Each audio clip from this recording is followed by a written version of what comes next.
প্রিয় দর্শক, আপনাদের এখন এই ড্রোনের মাধ্যমেই এই নুনগুলা মসজিদের চারি সাইডটা এবং উপর থেকে দেখাবো। ড্রোনের মাধ্যমে এই নুনগুলা মসজিদটি দেখতে কেমন দেখায় সেটা আপনারা এখন দেখতে পারবেন। কাকা, এই মসজিদ সম্পর্কে আপনি কি কিছু বলবেন?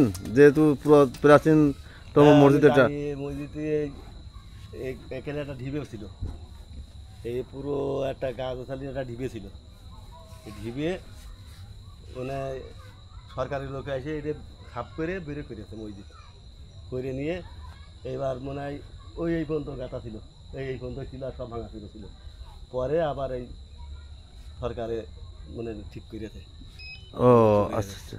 তা আপনারা মানে কত সালে আপনারা দেখতে পারছেন? এলো ঈশাদের আমল থেকে। ইরশাদের আমল থেকে? ঈশাদের আমলের এই এলো এই মসজিদটা খুঁজছিল। তা এখানে কি 5 ওয়াক্ত নামাজ পড়া হয়? হ্যাঁ, কাকা, 5 ওয়াক্ত নামাজই হয়। জামাতের নামাজও হয়? বা এখানে জামাতে কি কোনো লোক আসে? হ্যাঁ, জামাতে কোনো লোক আসে? হ্যাঁ, জামাতের লোক আসে। এখানে 5 ওয়াক্ত নামাজই এখানে হয়, মানে জুমার নামাজও হয়। ও আচ্ছা আচ্ছা।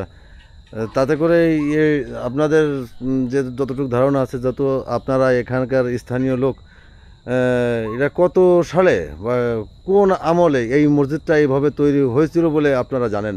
না, আমরা এই যে বাগান বুঝলে মানে একটা ঢিবে বুঝলে আমরা ই করতাম, তো ওই সময় কথা মসজিদ যখন এই মানে বাগান সাফ করে যখন এই ঢিবে সাফ করে মাটিটা ফেলাই দিয়ে যখন ই করেছে, তখন অরিজিনালি মসজিদ বেরিয়ে গেছে।